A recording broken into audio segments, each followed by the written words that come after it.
Suppose the charge of a proton, ठीक है, ये हटाओ जी। ये कह रहा suppose the charge of proton and electron differ slightly in one of the minus E and other is E plus delta E if the net electrostatic force and gravitational force between the two hydrogen atoms placed at a distance d much greater than the atomic size, ठीक है भैया। the apart is 0 then delta e of the order of delta e पूछ रहा है। Given mass of hydrogen, अच्छा मास of hydrogen दे दिया है, बहुत अच्छी बात है। अच्छा एक चीज आप इसमें देखेंगे, जो ग्रेविटेशनल जी है, जी की वैल्यू मेंशन नहीं किया है। हाइड्रोजन जो है आप ऐसे बनाते होंगे, इधर बना देता हूं, हाइड्रोजन इस तरह से बनाते होंगे। यहां पर क्या होता है, प्रोटॉन और न्यूट्रॉन होता है, इलेक्ट्रॉन इधर होता है, ऐसे बनाते होंगे।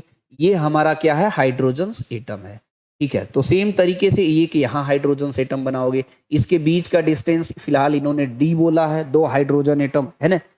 मेरी बात समझे, तो मैं यहाँ नॉर्मली हाइड्रोजन एटम को मैं एच लिख रहा हूं, ध्यान रखे रहना, ये हाइड्रोजन एटम है एच। अब इसकी चार्ज मैं इधर ही समझा दे रहा हूं, है ना।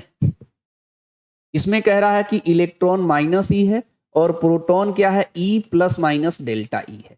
तो जब इसका आप नेट चार्ज निकालोगे तो नेट चार्ज क्या होता है, charge of electron plus charge of proton. Neutron पे तो कोई चार्ज होता नहीं, इलेक्ट्रॉन का माइनस ई है, प्रोटॉन का ई प्लस डेल्टा ई है। तो इस पे नेट चार्ज ये तो कट गया तो डेल्टा ही आ गया, सीधी सी बात, क्यू की वैल्यू है ना जी। तो हम लोग यहां पर लिखेंगे इसका चार्ज कितना आ रहा है, डेल्टा ई आ रहा है, इसका भी डेल्टा ई आ रहा है। इसके बीच में जो सेपरेशन है डी है।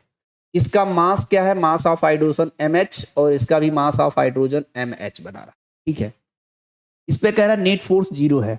तो जो इलेक्ट्रोस्टैटिक्स फोर्स ये भी प्लस में आ रहा है, ये भी प्लस में एक दूसरे को रिपेल करेगा, तो इलेक्ट्रोस्टैटिक्स फोर्स इधर लगेगा और ये इधर लगाएगा, समझे कि नहीं। लेकिन जो ग्रेविटेशनल फोर्स होता है ये हमेशा और हमेशा अट्रैक्टिव होता है, तो ये अपनी ओर अट्रैक्ट करेगा। तो ये एफ जी लिख रहा हूं, ग्रेविटेशनल फोर्स, और ये नेट फोर्स 0 लग रहा है। तो किसी एक पॉइंट पे आप फ्री बॉडी डायग्राम बना सकते हैं।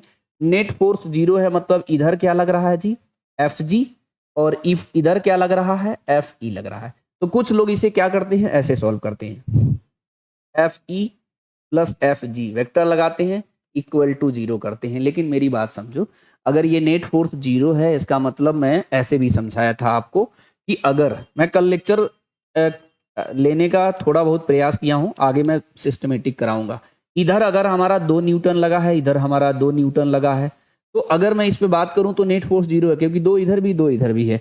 तो यानी इसका मतलब दोनों को इक्वल कर दीजिए तो नेट फोर्स 0 हो जाएगा, समझे कि नहीं। यानी हमको क्या करना है, F E equal to F G कर देना है, सॉल्व हो जाए, सिंपल सी बात। अच्छा इसमें कुलॉम्स लॉ यूज करेंगे, 1/4 pi epsilon naught Q1 Q2 upon R square.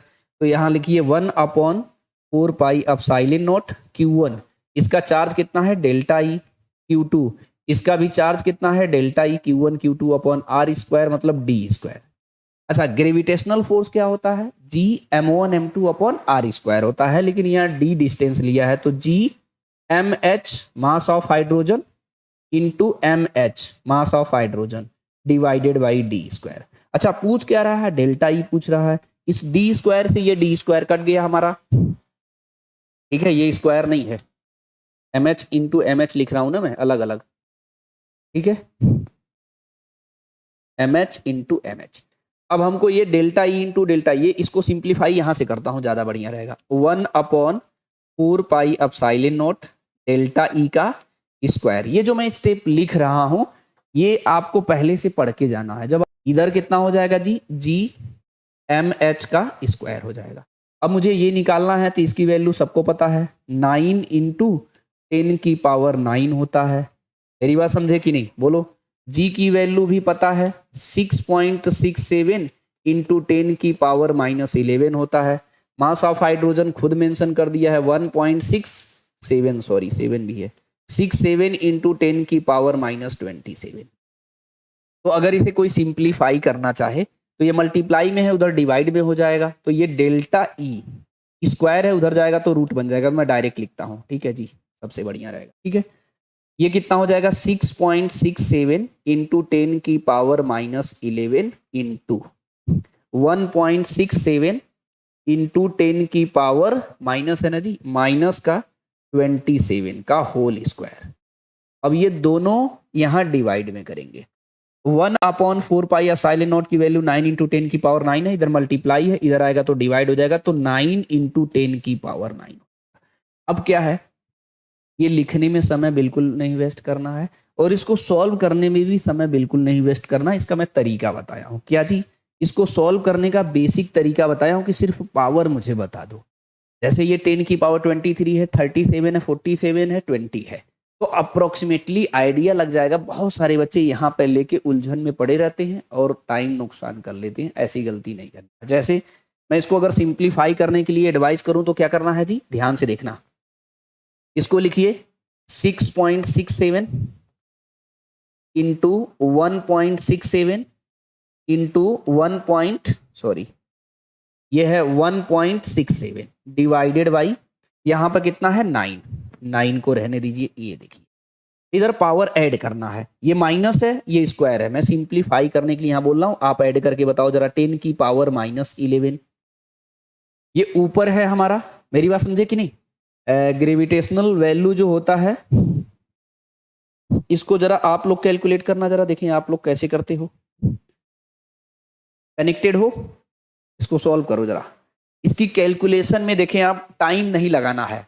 Power से अप्रोक्सीमेटली, बहुत सारे लेक्चर अगर आप देखे होंगे तो मैं एक आइडिया बताता हूं, इसे अप्रोक्सीमेटली सॉल्व करके टिक कर देना है, क्योंकि बहुत ज्यादा का डिफरेंस है। बिल्कुल पास पास नहीं है, 23 है, 3 का डिफरेंस, 28, 37 है, 47 है। 27 है ना, तो 2 बार -27 -27, और ये 10 की पावर 9 है, प्लस में ऊपर जाएगा तो माइनस हो जाएगा। मेरी बात से सहमत हो?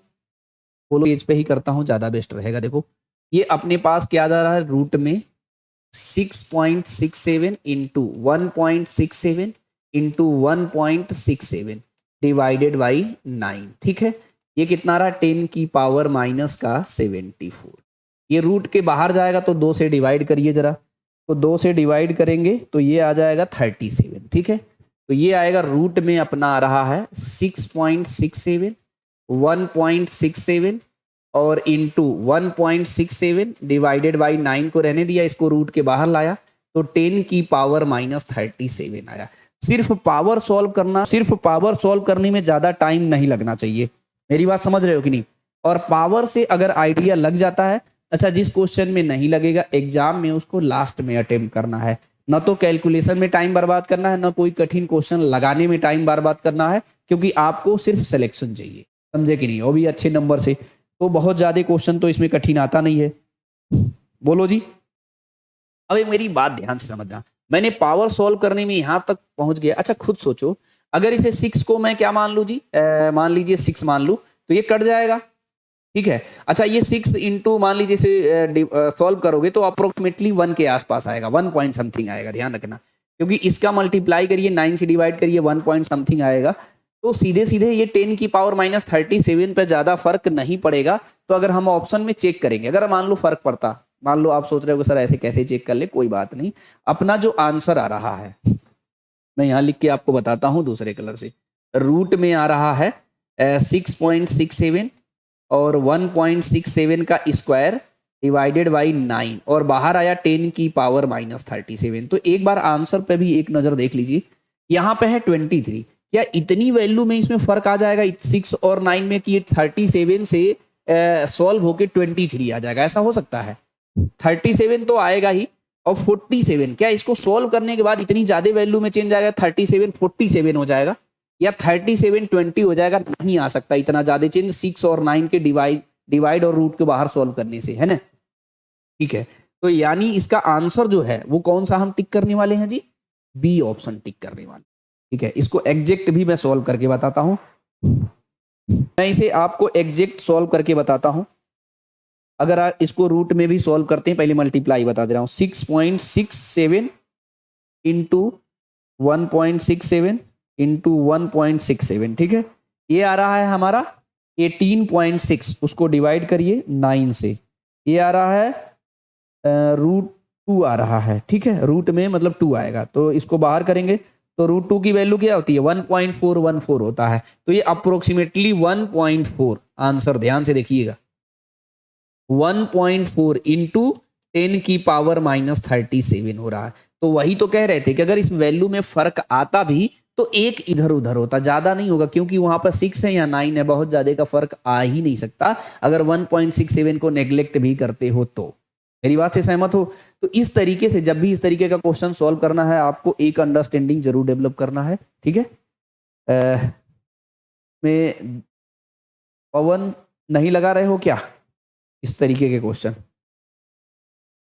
ठीक है, मेरे साथ देख लो, परेशान ना होना, ये थोड़े लेंदी लेंदी इसीलिए मेंशन है कि 17 का है, नहीं लगेगा कठिन। तो हाइड्रोजन लिया था, हाइड्रोजन पे इलेक्ट्रॉन प्रोटॉन का चार्ज ऑलरेडी मेंशन है ई प्लस डेल्टा ई। तो मुझे तो नेट चार्ज चाहिए ना जी, नेट चार्ज आएगा डेल्टा ई, इस पे डेल्टा ई, ठीक है, क्योंकि मैं यहाँ ऐड करके भी सिखा दिया हूँ, ध्यान से समझना। देखो ऐड करके ये माइनस ई प्लस ई कट गया तो चार्ज आ गया डेल्टा ई आ गया, मास इसमें ऑलरेडी मेंशन है। नेट चार्ज हमको क्या करना था, जीरो करना था, मैंने इक्वल कर दिया, मतलब जितना फोर्स उधर उतना फोर्स इधर। मैंने सिंप्लीफाई किया, यहां से हमको क्या निकालना था, डेल्टा ई की वैल्यू निकालना था, रूट हो गया। और सिंप्लीफाई करने में भी मैं तरीका बताया कि आप टाइम नुकसान आप नहीं करेंगे, किस तरीके से करेंगे, समझ गए हो कि नहीं मेरी